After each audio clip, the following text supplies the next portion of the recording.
Kecerdasan buatan adalah kemampuan mesin atau program komputer yang memiliki karakteristik seperti otak manusia, meliputi kemampuan berpikir kritis, membuat keputusan, dan menaikkan produktivitas. Nah, selanjutnya pemanfaatan AI. Yang pertama itu bidang kesehatan, deteksi penyakit, diagnostik medis, dan lain-lain. Yang kedua, bidang pertanian, ramalan cuaca, memantau tanaman, dan meningkatkan efisiensi produksi. Kemudian yang ketiga, bidang pendidikan, pembelajaran adaptif, penilaian otomata, dan penyedia materi pendidikan.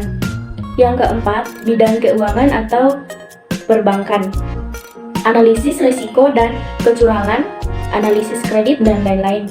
Kemudian yang kelima, asisten virtual, aplikasi Siri, Google Assistant, Alexa, dan lain-lain.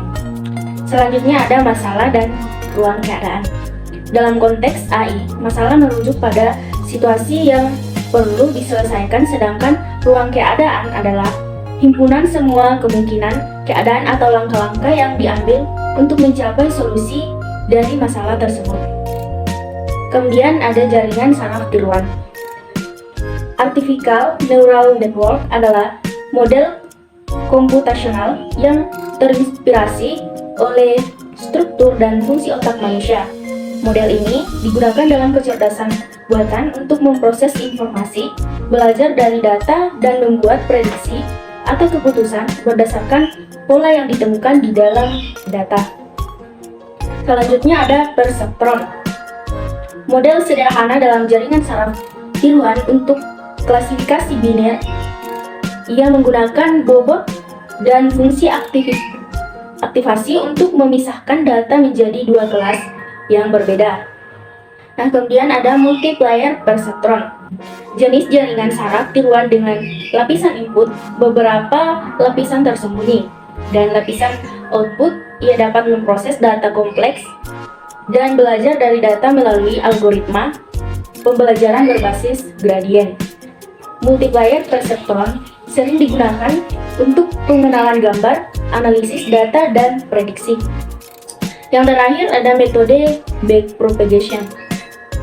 Metode backpropagation adalah algoritma yang digunakan untuk melatih multiplier perseptron yang digunakan untuk tujuannya untuk menyesuaikan bobot dan biasa pada setiap neuron dalam jaringan agar dapat menghasilkan hasil yang sesuai dengan target.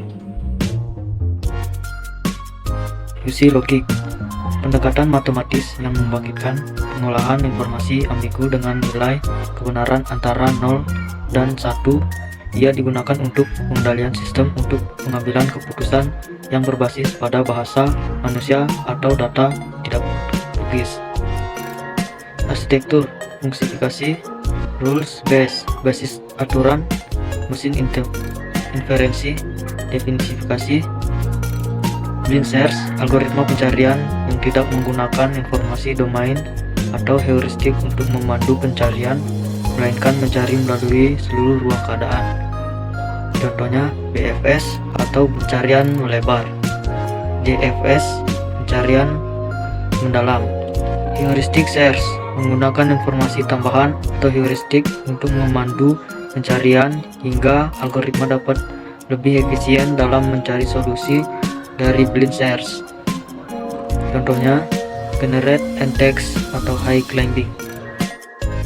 Selanjutnya yaitu reasoning, proses menggunakan informasi untuk mencapai kesimpulan atau membuat keputusan dalam AI.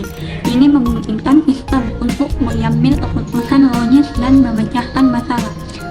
Berikut beberapa metode. Yang pertama, penalaran induktif. Metode ini yang dimulai dari hal-hal umum untuk menarik kesimpulan yang khusus. Kedua, penalaran deduktif. Metode yang melengkapi suatu gejala khusus untuk mendapatkan kesimpulan yang bersifat umum. Sistem pakar adalah sistem kecerdasan buatan yang meniru pasar manusia dalam pengambilan keputusan menggunakan basis pengetahuan dan mesin inferensi untuk memberikan solusi dan rekomendasi secara akurat dan konsisten. Yang selanjutnya, struktur sistem pasar. Yang pertama, user interface. Kedua, basis pengetahuan. Ketiga, knowledge acquisition. Keempat, mesin inferensi. Kelima, workplace. Keenam, fasilitas penjelas. Ketujuh, perbaikan pengetahuan. 3. Penerapan Artificial Intelligence atau AI. Yang pertama, Google Assistant. Google Assistant adalah asisten virtual yang dikembangkan oleh Google. Ini merupakan salah satu dari beberapa asisten pribadi yang didukung oleh kecerdasan buatan dan berfungsi membantu pengguna dalam berbagai tugas dan permintaan. Cara kerja Google Assistant adalah: asisten pribadi Google Assistant dapat menjawab pertanyaan, memberikan rekomendasi, dan membantu kita mencari informasi menggunakan teks maupun suara.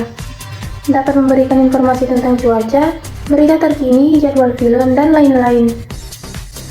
Berikut prediksi cuaca oleh Google Assistant. Kontrol media player. Google Assistant dapat memainkan musik, memutar video, dan memberikan rekomendasi hiburan berdasarkan preferensi Anda. Navigasi dan peta. Google Assistant dapat memberikan pengguna bantuan dalam mencari lokasi atau memberikan petunjuk arah. Misalnya, kita meminta Google Assistant untuk menunjukkan rute ke minimarket, maka ia akan menunjukkannya melalui Google Maps. ChatGPT. GPT adalah jaringan saraf yang sangat canggih dan kompleks yang dilatih untuk memahami dan menghasilkan bahasa manusia. Cara kerja ChatGPT adalah memanfaatkan kemampuan pemrosesan bahasa alami atau natural language processing dan pemodelan bahasa yang kompleks untuk menghasilkan respons yang relevan dan alami berdasarkan masukan pengguna.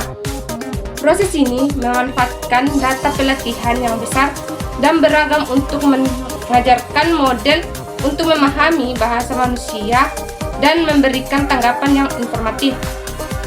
Fungsi dari ChatGPT adalah untuk memahami dan merespon masukan pengguna dalam bentuk teks. Tujuannya adalah untuk memberikan jawaban atau informasi yang relevan dan bermanfaat berdasarkan masukan yang diberikan.